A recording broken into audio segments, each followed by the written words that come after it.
বান্দা তার সাধ্যের সবটুকু চেষ্টার পরে নতজানু হয়ে যখন বলবে হাসবুনাল্লাহ, আল্লাহ তুমি আমার জন্য যথেষ্ট, নি'মাল ওয়াকিল, তুমি আমার শ্রেষ্ঠ অভিভাবক, তখন তার কি দরকার না দরকার এটা ডিল করে স্বয়ং আল্লাহ। আমার মায়েরা, আমার বোনেরা, আপনারাও এই দোয়াগুলো পড়বেন, আপনার স্বামীকে শেখাবেন, সন্তানকে শেখাবেন, আপনার পুরো পরিবারটাকে জান্নাতের টুকরো বানিয়ে দিবে কে? একদল আছে হাই হুতাশ করে, আয় আল্লাহ রে মোর কি হইল রে, মুই কি হরমু রে, মুই কমবে জামু রে, আছে না নাই? এরকম বিলাপ করতে নিষেধ করেছেন বিশ্বনবী। কি করব, কই যাব, কি হবে, হায় হায়, এরকম হাহুতাশ আছে না নাই? বিশ্বাসীরা হাহুতাশ করে না, তারা ইন্না লিল্লাহ পড়ে। কি পড়ে মনে থাকবে? আমরা পড়ব ইন্না লিল্লাহি ওয়া ইন্না ইলাইহি রাজিউন। নিশ্চয়ই আমরা আল্লাহর জন্য, আমরা আল্লাহর দিকেই ফিরে যাব।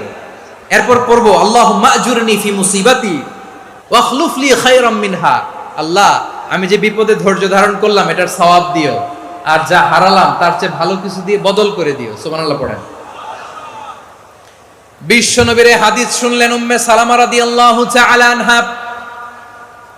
ওনার স্বামী হলো আবু সালামা। মজার ঘটনা খেয়াল করে শুনেন আমার প্রিয় কলিজার টুকরা ভাইয়েরা। কানগুলো খরগোশের কানের মতো খাড়া করে আমার দিকে তাকান। সাইয়্যিদাতুনা উম্মে সালামা রাদিয়াল্লাহু তাআলা আনহা, ওনার স্বামীর নাম আবু সালামা। শ্রেষ্ঠ দম্পতি, শ্রেষ্ঠ ফ্যামিলি। প্রথমে হিজরত করেছিলেন হাবাসায়, পরে হিজরত করেছেন মদিনায়। উহুদ যুদ্ধের পরে ওনার স্বামী আবু সালামা ইন্তেকাল করলো, শহীদ হলো। সুবহানাল্লাহ পড়েন। যখন আবু সালামা ইন্তেকাল করলো, উম্মে সালামা রাদিয়াল্লাহু তাআলা আনহা কেঁদে কেঁদে হয়রান। আর নবীর শিখানো বাণী অনুযায়ী তিনি বারবার পড়ছিলেন ইন্না লিল্লাহ। কি পড়ছিলেন? মুই কই জামু, কি হরমু, এগুলো বলে নাই।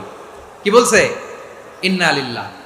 যেহেতু বিশ্বনবী বলেছেন কেউ যদি বিপদের প্রথম ধাক্কায় পড়ে ইন্না লিল্লাহি ওয়া ইন্না ইলাইহি রাজিউন, আল্লাহুম্মা আজুরনি ফি মুসিবাতি ওয়া আখলুফ লি খায়রাম মিনহা, তাহলে এই বিপদে যে সে যা হারালো তার চেয়ে শ্রেষ্ঠ কিছু দিয়ে আল্লাহ তার বদল দিয়ে দিবে। এই হাদিস শুনে উম্মে সালামা রাদিয়াল্লাহু তাআলা আনহা ওনার প্রাণ প্রিয় স্বামী আবু সালামার ইন্তেকালের পরে চোখের পানি ছাড়ে আর পড়ে ইন্না লিল্লাহি ওয়া ইন্না ইলাইহি রাজিউন, আল্লাহুম্মা আজুরনি ফি মুসিবাতি ওয়া আখলুফ লি খায়রাম মিনহা। বারবার এই দোয়া পড়ে চোখের পানি ছাড়ে, এই দোয়া পড়ে চোখের পানি ছাড়ে, আর মনে মনে বলে আবু সালামার মতো ভালো মানুষ মদিনাতে নাই, আবু সালামার চেয়েও ভালো মানুষ মদিনাতে নাই, তার চেয়ে ভালো মানুষ কি করে আল্লাহ তাআলা আমারে দিবে, তার চেয়ে ভালো মানুষ তো আমি মদিনাতে দেখি না। চোখের পানি দিয়ে বুক ভাসায় আর নবীর হাদিসের উপর আমল করে পড়ে ইন্না লিল্লাহি ওয়া ইন্না ইলাইহি রাজিউন, ইন্না লিল্লাহি ওয়া ইন্না ইলাইহি রাজিউন। পড়তে পড়তে চোখের পানি ছাড়ে আর চিন্তা করে বিশ্বনবী বললেন এই দোয়া পড়লে যেটা হারালাম তার চেয়ে ভালো কিছু দিয়ে আল্লাহ পুরস্কার দেয়। আবু সালামের চেয়ে ভালো মানুষ মদিনার মধ্যে আর কে হতে পারে? কি আজীব তামাশা, কি অবাক করা ঘটনা। কিছুদিন পরে দেখা গেল সাইয়্যিদুল মুরসালিন রাহমাতাল লিল আলামিন স্বয়ং বিশ্ব নবী উম্মে সালামাকে বিয়ের প্রস্তাব পাঠিয়েছে। স্বয়ং বিশ্ব নবী উম্মে সালামা রাদিয়াল্লাহু তাআলা আনহাকে বিয়ের প্রস্তাব পাঠিয়েছেন। উনি রাজি হয়ে গেলেন, বিয়ে হয়ে গেল, উনি হয়ে গেলেন উম্মুল মুমিনিন, আমাদের মা, পুরো মুসলিম উম্মার মা। চিৎকার করে বলেন আল্লাহু আকবার। তাহলে আমার প্রাণ প্রিয় ভাইয়েরা, বিপদে পড়লে আমরা পড়বো ইন্না লিল্লাহি ওয়া ইন্না ইলাইহি রাজিউন, আল্লাহুম্মা আজুরনি ফি মুসিবাতি ওয়া আখলুফ লি খায়রাম মিনহা। পড়বেন? পড়বেন না? যারা যারা বিপদ আসলে এই দোয়াটা পড়বেন এখন থেকে আওয়াজ করে ইনশাআল্লাহ বলেন। যা হারাইছেন তার চেয়ে শ্রেষ্ঠ জিনিস দিয়ে বদলা দিবে কে? বিশ্বাস হয়? একটু সন্দেহ লাগে মনে হয়, একটু সন্দেহ আছে? যাদের বিশ্বাস হবে তাদের কি আল্লাহ উত্তম বদলা দিবে, ঠিক কিনা বলেন? তাহলে বিপদে পড়লেই প্রথমে আমরা এটা পড়ব। দোয়াগুলো যদি এখন মুখস্থ না হয়, এই যে রেকর্ডিং হচ্ছে, পেয়ে যাবেন, কালকেই পেয়ে যাবেন। শুনে শুনে মুখস্থ করবেন। আমার মায়েরা, আমার বোনেরা, আপনাদের জন্য 3টি মাঠের অ্যারেঞ্জমেন্ট করা হয়েছে, আমি জানি। আপনারা এই দোয়াগুলো পড়বেন, আপনার স্বামীকে শেখাবেন, সন্তানকে শেখাবেন, আপনার পুরো পরিবারটাকে জান্নাতের টুকরো বানিয়ে দিবে কে? তাহলে বিপদ আসলে প্রথমে কি পড়তে হবে এটা জেনে গেলাম। এরপরে বিপদ আসলে নিজেকে কি করে আল্লাহর কাছে সঁপে দিতে হয় এটাও জানার দরকার আছে না নাই? বিপদে প্রথমে ইন্নালিল্লাহ পড়লাম, ধৈর্য ধারণ করলাম, বিপদ থেকে উদ্ধারের সর্বোচ্চ চেষ্টা করলাম। আমার কাজ যখন শেষ তখন আমি আমার এই বিষয়টা আল্লাহর কাছে সঁপে দিব। কার কাছে সুপর্দ করব? কার কাছে? বিপদে বললে কেমন করে নিজেকে আল্লাহর কাছে সঁপে দিতে হয় আসুন সাইয়েদনা ইব্রাহিম আলাইহিস সালামের জীবনী থেকে জানি। আল্লাহর খলিল ইব্রাহিম আলাইহিস সালাম আমাদের মতো সমাজ ব্যবস্থা পায় নাই। আমরা জন্মের পরে আমাদের কানের ভেতরে আজান দিয়েছে কে? একামত দিয়েছে কে? আমাদের বাপ দাদারা আমাদের কানে আজান দিয়েছে কি? দেয় নাই। আমাদের জন্মের পরেই তো আজান, একামত, বাড়ির পাশে মসজিদ, প্রতিদিন আজান, জুমার খুতবা, প্রতি মাসে মাসে তাফসিরুল কোরআন মাহফিল, মসজিদ, মিনারা, অভাব নাই। ঠিক কিনা বলেন? আপনি যেই সুন্দর ইসলামিক এনভায়রনমেন্ট পেয়েছেন, আমাদের ইব্রাহিম খলিল উনিও কি এরকম পেয়েছিলেন? হ্যাঁ, উনি জন্মের পর পরে ওনার কানে আজান দিছে কেউ?